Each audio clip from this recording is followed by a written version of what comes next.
Hey boys, this is Dad from Poor Advice from Dad. So, wanted to come out with a little thing for in honor of April 28th, which is up here in Canada the National Day of Mourning for workers who have died in workplace accidents. So, young men, sorry to say this to you, but someone's going to die at the workplace. It's going to be you, which really sucks. So it's kind of like 92% of all workplace deaths are by men. So 7% happens to be women. Obviously, it's straight math. So anyways, guys, especially young guys, I know it's really, really boring sitting through safety briefs. I've sat through plenty of them. Plenty of them. And they all sucked. They're all boring.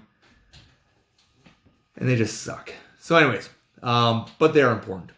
Always have the thought in mind to go to work with all your fingers and toes and to come home with all your fingers and toes. And have nothing breaking. And no sprains, no bumps, no bruises. Try to keep your fluid on the inside of your body. That means no cuts.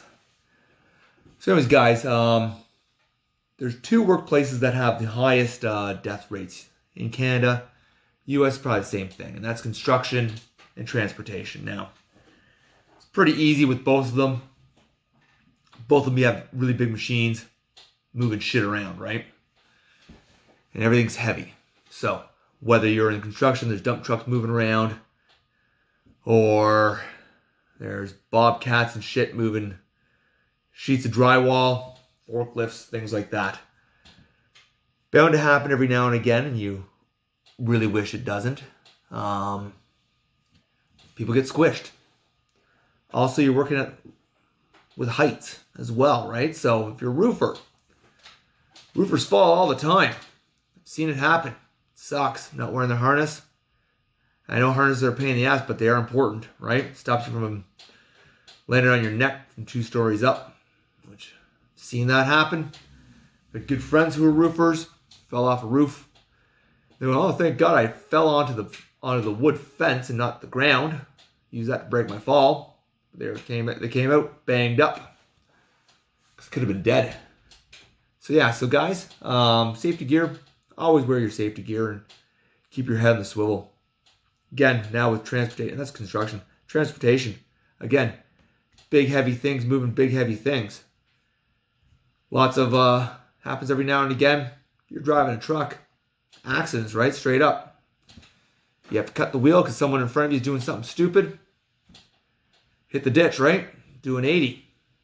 Sucks. Other thing too is walking around the yards. Big trucks are moving around. Sometimes the little pup trucks moving trailers around. People get squished, right? Again, head wasn't on a swivel, so keep your head on a swivel. Now, honorable mention out here for other things. Now, I know construction and transportation, majority of that is going to be a man working that job. Men, in general, right? It just is what it is.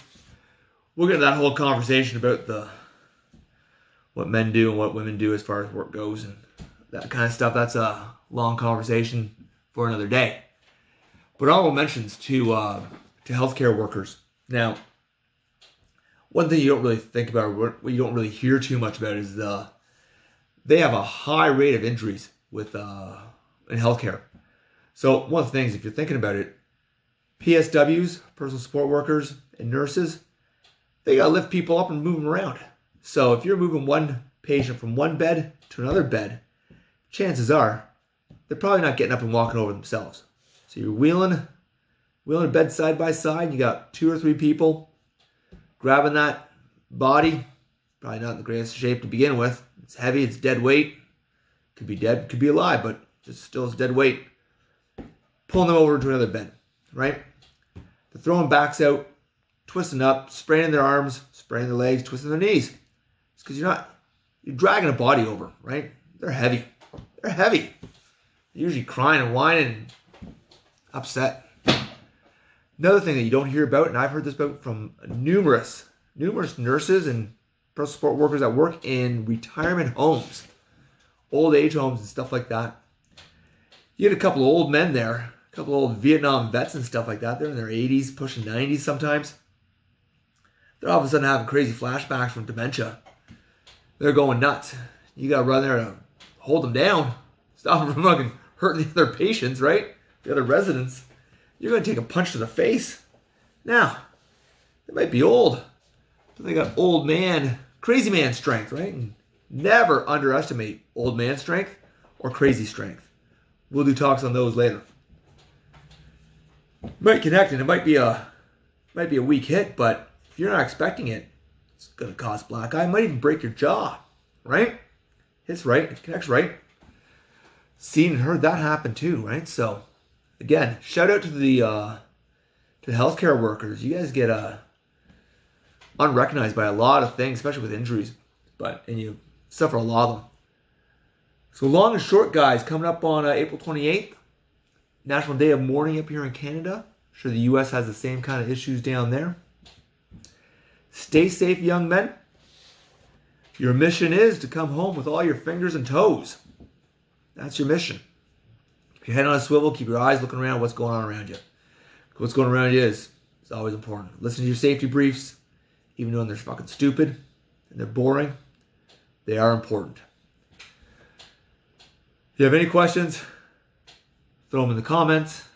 Again, it's real simple. Just be smart, boys. Anyways, Dad loves you. Stay safe. And we'll be doing this again soon. All right. Bye.